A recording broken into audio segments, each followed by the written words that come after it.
I'm Sherry. I'm here with Sheryl Scott Twitty. She's a shamanic Reiki master and intuitive. So thanks for joining me today, Sheryl, and welcoming me to your feng shui house.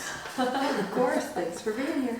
So tell me, when did you know that you were clairvoyant? Always. As a kid, the first time I really noticed it, I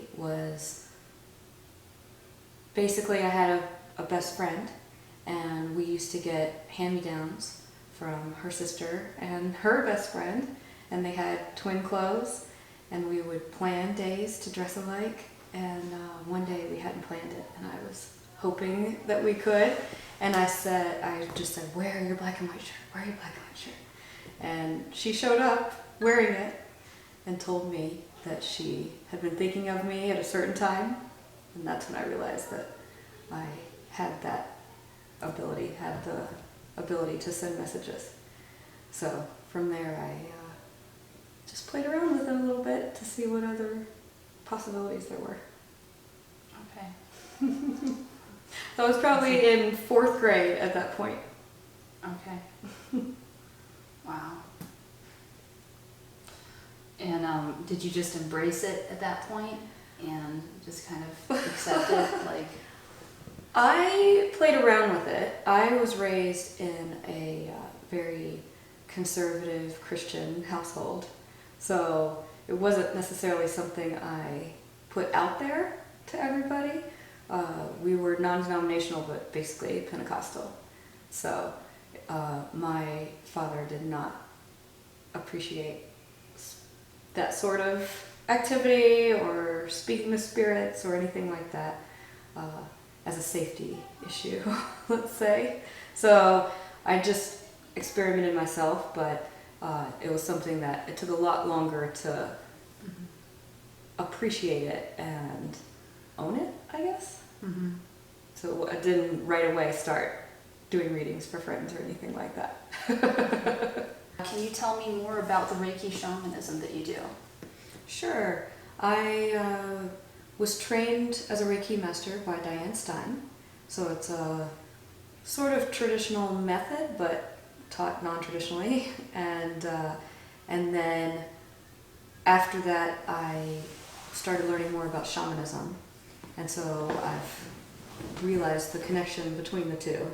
And I do a little bit of both. So I combine methods from both. So it's basically vibrational clearing, assisting other people to clear their own vibration by using my own vibration, using sound, using crystals, using tuning forks, so different methods that I incorporate. Okay, nice. And what kind of tools can people do at home to help them clear themselves? Yeah, it's funny because what I teach is that people can use anything. You can use intention to clear yourself at home, but usually when you're first starting working with clearing energy, it's helpful to have a symbol associated with it or a tool associated with it. So a tuning fork is something that's been coming up a lot lately.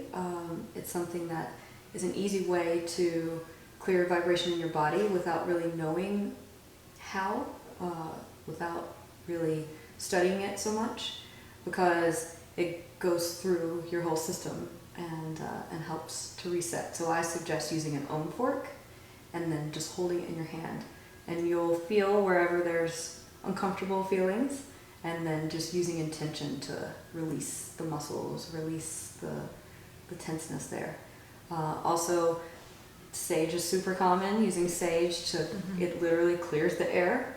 So that's something that, again, has a lot of intention behind it because people have used it for so long, and so many people have used it for so long that it is a pretty effective way to clear usually the space around you versus through your body, where the tuning fork would definitely go through your whole system.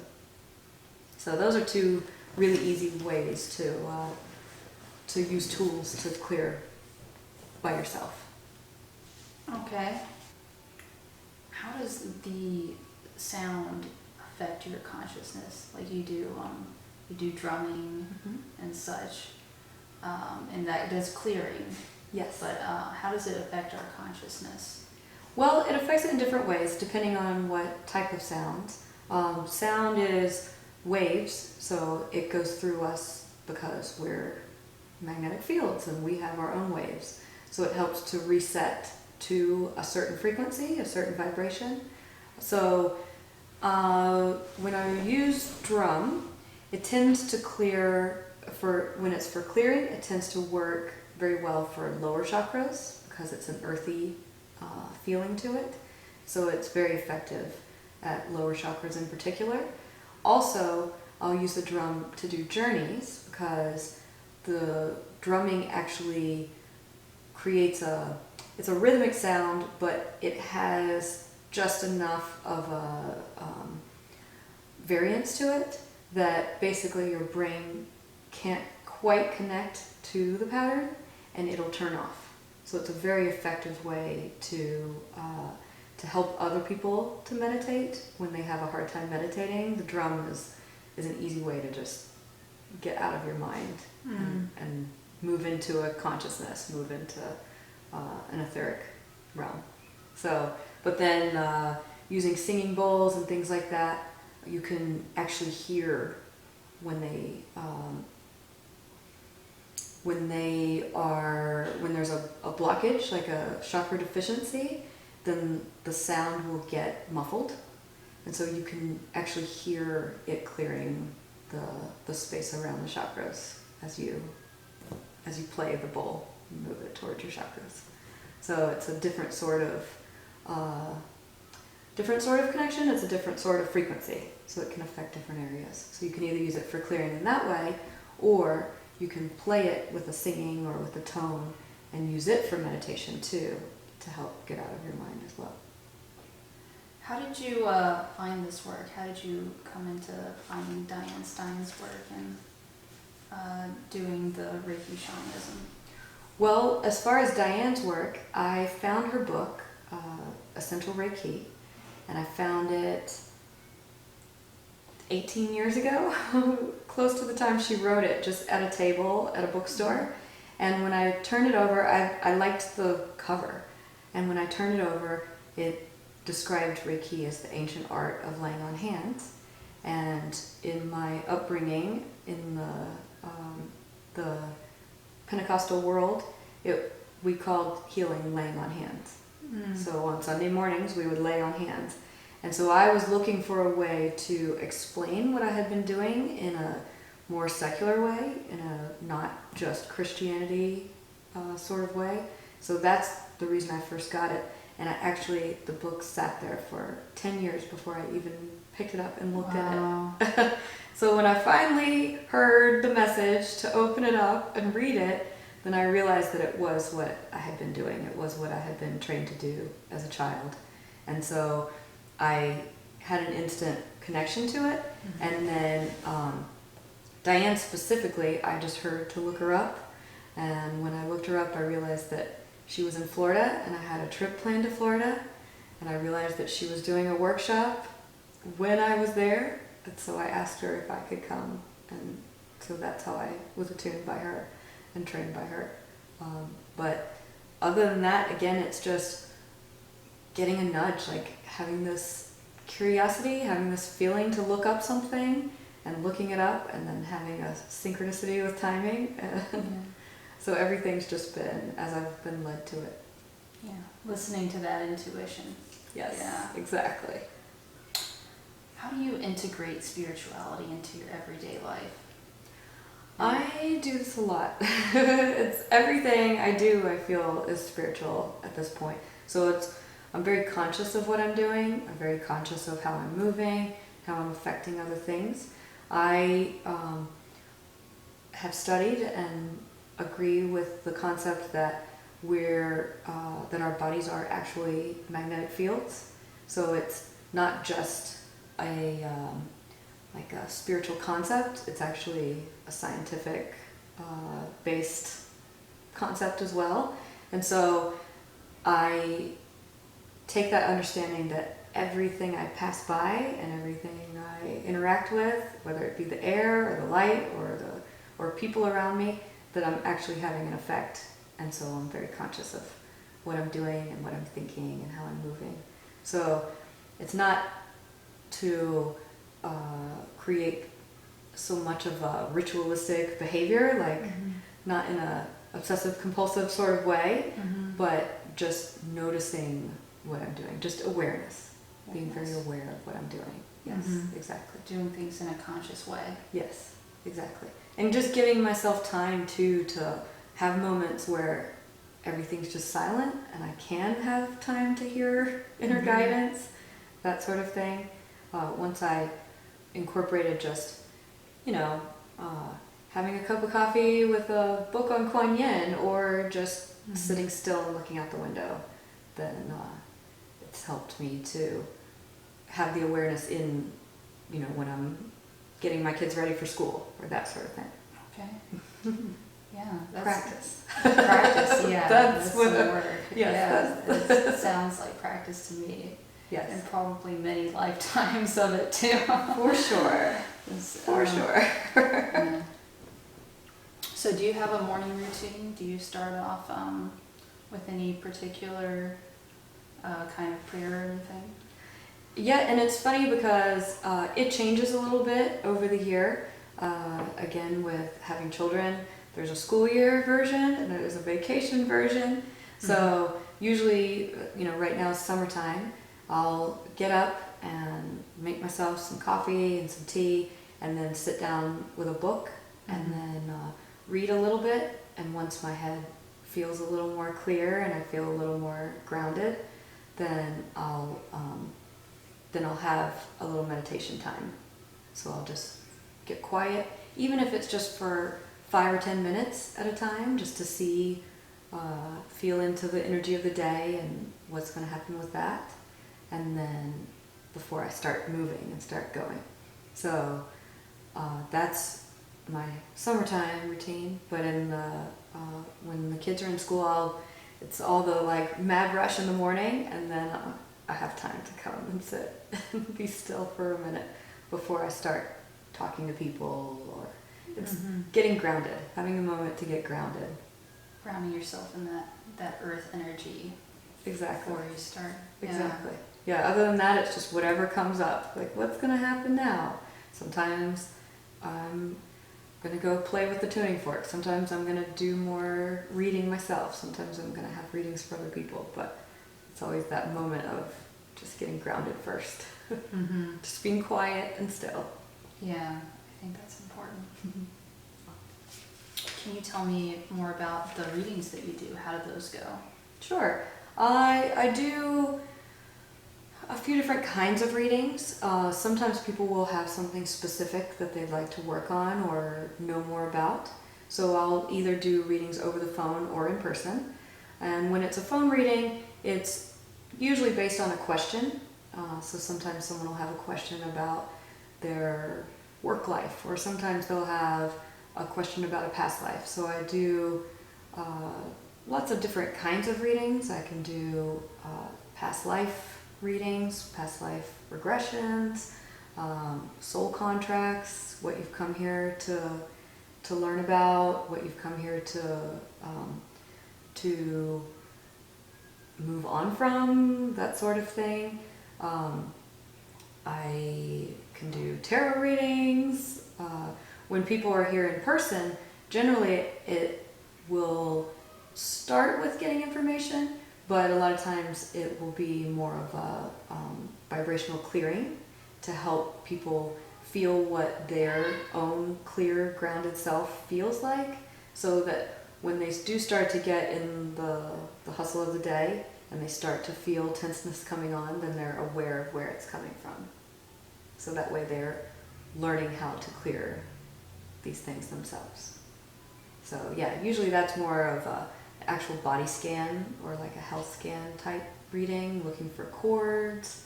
Again, that'll bring up soul contracts or karmic connections to other people, that sort of thing. So I just sort of follow my intuition and see what comes up. And but get a lot of different kinds of information depending on Okay. what the person is needing. And even like DNA reconnection, Yeah. that sort of So thing. it really just depends on the individual and what comes to you. Yes, yes, Okay. absolutely. Because I work with, my own guides, my own life guide, protector guide, that sort of thing. But I also work with angels, and I work with goddesses and archetypes and other people's higher selves. So it can be completely different from one day to another what's coming through. Could you do a reading for the collective right now? How are we doing as a human race? How's the earth doing? Yes, there's a lot going on with the collective right now. So I've been getting a lot of information on mass consciousness and the shifts that are happening. So I feel what I'm getting at this point is there's definitely a heart chakra opening, which is the movement to what people call fourth density. It's green ray energy. There's lots of different ways that people have spoken about it. New earth, moving to new earth, creating new earth, that sort of thing. It's basically being able to be in a heart space. So third density would be tied to solar plexus energy, which is wanting things for other people, wanting people to do things or think things or feel things. And so as a collective, I see us moving out of that into a more unconditional love type space. And I see that there's lots of people that have come here with their heart chakra opened, and they're navigating keeping it open, navigating being able to be in a loving space in a planet that has a history of not having that space open. So there's been lots of, I see the Ascended Masters as coming to be examples of that and show us how to be in our heart space, how to have unconditional love, and that they were teaching us how to do that. So it looks to me like there's lots of people who are incarnating on this planet to actually hold that vibration themselves and learn how to stay in that to help shift the earth, help with earth ascension, with evolving the planet as a whole. So some people, when they feel the heart space, and there's, let's say, trauma or pain there, then they tend to move back down into a more sacral space, which is what you see with people acting out and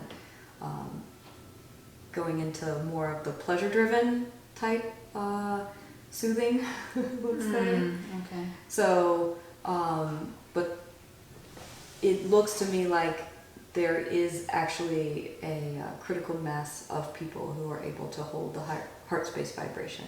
Even if usually they feel like they're having a hard time with it, because we tend to be our own hardest critics. But that it looks to me like there's actually critical mass for that, so that we actually are making a lot of changes, and then those changes can look scary to people. So being in the heart space also has to do with holding the vibration of love as opposed to the vibration of fear, and helping create examples so that we're not necessarily telling other people what to do, because that would be a more 3D consciousness, but where people come to us and say, what are you doing and how are you okay? Yeah. And then sharing with them. That's a lot of work. I mean, Yes, it is. And that's the thing, is that we come here and we come here just to clear ourselves and clear our own energy and clear the history of our DNA.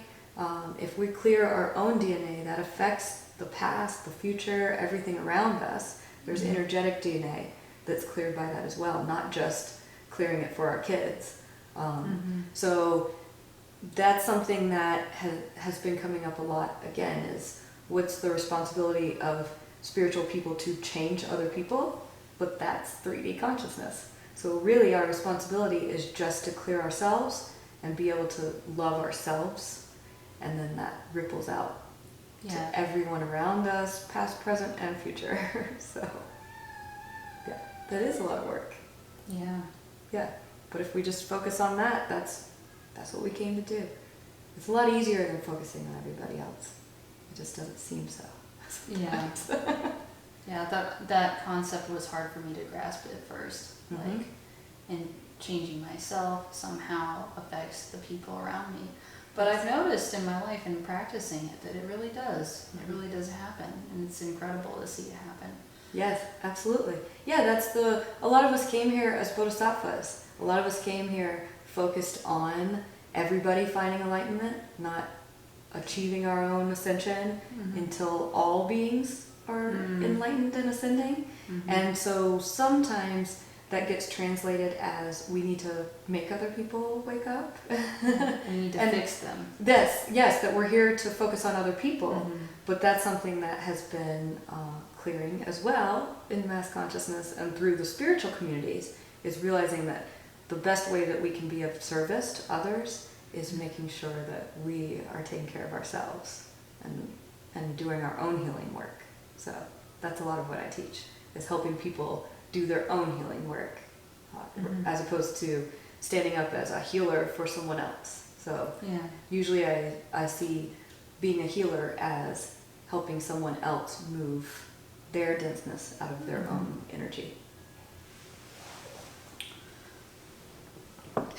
It's thought-provoking. It's right? This is why, a lot of the practices have to do with meditating. Okay, so that brings me to my next question. How do you find confidence and spiritual empowerment within yourself so that you're not just kind of codependent on a healer or a teacher or someone to tell you what you need to be doing? Yeah, what's worked for me is practice. So again, that goes back to seems to be the theme of today, is practice. So one thing that I did when I learned Reiki from Diane, she has noticed that with her students that she didn't actually do a Reiki trade on the spot, that they didn't tend to work on other people afterwards. So it's part of the practice. If we don't try it, then a lot of times we don't know that we can do it. So when I learned Reiki, I practiced on myself every day, and then I could see the subtlety of, when it was, when the vibration was moving and when it was slowing down and what kinds of things were moving and what kinds of things were coming up. So that was the first step for me, was working with that. Again, as a kid, doing laying on hands and seeing changes in people. We'd have times where someone would, let's see, one example was someone having a misalignment with their spine, and so they had basically a shorter leg, is what they would call that, but it was their spine being out of alignment and their hips being off. So the man had to wear one shoe that was an inch taller than the other shoe, and just laying hands on him helped realign his spine, adding intention to that, and seeing his leg growing in front of you is very validating. So just practicing helps to give you the validating experience. When I was learning mediumship, then the teacher had us exercise. Like we would discuss something and how to do it, and then he would create a safe space for us to practice it. And we would be surprised about how many of us would get the same information, but that helped to validate that we were actually getting information and what it felt like when we got information. So for me, I have found it really important to create safe spaces. So I will do classes for people to do Reiki or for empath practice, so that we're practicing together and it helps be in a safe space and helps create validation so that people realize that they're getting their own information. Synchronicity helps a lot too. A lot of people notice synchronicity when they first start doing spiritual practices, which is it's basically your higher self giving you nudges, because these things are there all the time, but we notice them because we hear to look at certain times. We notice a repeating number on the clock or on license plates, and we realize that's our higher self nudging us to look. So we just have to listen. Yes, and practice. Very subtle energy, but it's there. So the more we practice listening to those nudges, then the more we get the validation, which opens up more information. So, yes. I also find being appreciative of it, thanking our guides for pointing those things out is very helpful as well. Yeah. Expressing gratitude that those higher beings actually are there. Yes. And helping us out. Yes, absolutely. That adds intention to it, which adds more power to it. Yeah, absolutely. Yeah. How can people get in touch with you if they want to contact you for a reading or for shamanic Reiki healing? I can be reached either by phone, by a phone call, even a text, or email as well. Either one is easily accessible for me. Okay. And also that's information's on your website at SherylST.com. Yes, absolutely. Do you have a message that you want to get out to people? Yeah, for me, my mission here is first for clearing myself. That's why I came here, to clear myself and hopefully be able to hold that space of love and compassion for others because of the love and compassion I've created for myself. And then also, I strongly believe in empowering other people. So this is something that it comes up as a surprise to a lot of people that they would be empathic, that everybody has empathic or intuitive abilities, and that the more we practice, the more we realize that. So I believe one of my missions here is to empower other people and help them to be able to connect to their own higher selves so that it is an independent relationship. Like you said, that it doesn't become a codependent situation where they need someone to help them or need someone to tell them what to do, basically. Yeah. And you're teaching also, right? You're teaching the shamanic Reiki. Yes, I teach shamanic Reiki. I also do attunements. I'm a master, so I do attunements.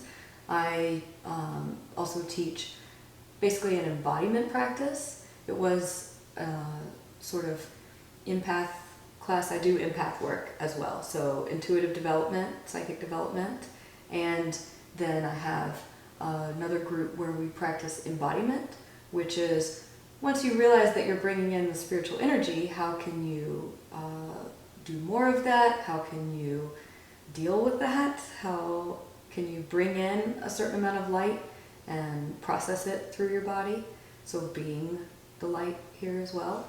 And then I also do a priestess practice group where once people have moved past that step and are connecting to goddess energy or even God energy, it's not just a gender biased situation. So everybody has male and female energy within themselves, but we've been calling it priestess practice because there's been more females who wish to practice it, but actually embodying a goddess energy or an archetypal energy and bringing that through and getting messages from that level of higher self consciousness. So yes, quite a few classes.